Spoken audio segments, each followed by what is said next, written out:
one deck type bridge, and on the third one is this particular through type bridge. So my journey basically started with the background that when I joined IIT Roorkee, at that particular time, I was given this particular health monitoring of structures as the topic of my research.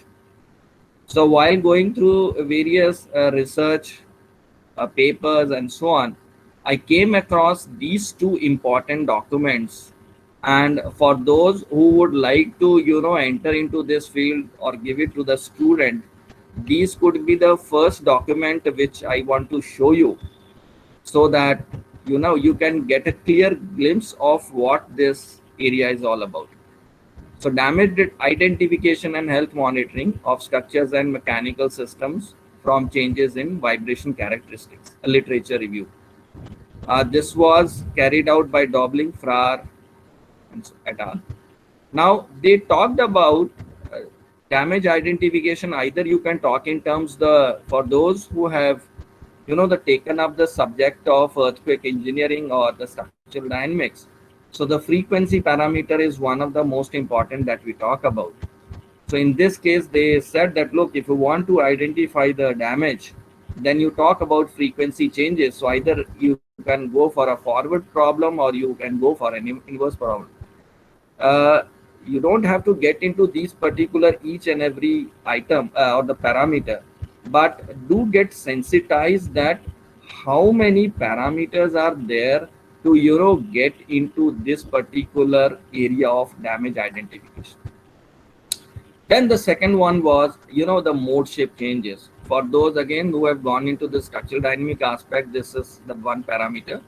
Then the third is the mode shape curvature. Whatever the mode shape that you got, you use just another formulas, and then you can calculate the curvature and you can calculate the strain energy, another equation, derivative of this mode shape.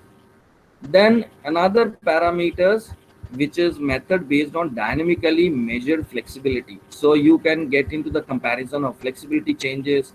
Another method, somebody came up with unity check method.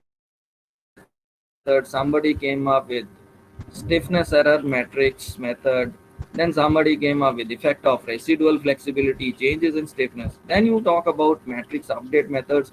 This is again 1, 2, 3, 4. What I'm trying to say that here you can go on seeing these particular different areas or the parameters. Then somebody talked about nonlinear neural networks, other methods. And then they talked about application of damage identification to very specific structures. You can talk about beams, trusses, plates, shell, bridges, offshore platforms, aerocomposite structures, and so on. Now, then later on, as you go through this particular document, obviously you will find all those things as we write in the literature review, all these particular details. So this is what the details they get on. But the most interesting table that they gave was in this particular page number 60, where they started with this, that look, this is the author. They talked about data correlation, then the scheme, criterion constraint, result oblique the properties. And if you go through this, each author they picked up one after another. And then what was the data correlation they talked about, what was the scheme they talked about, what was the criterion and result properties that they had done.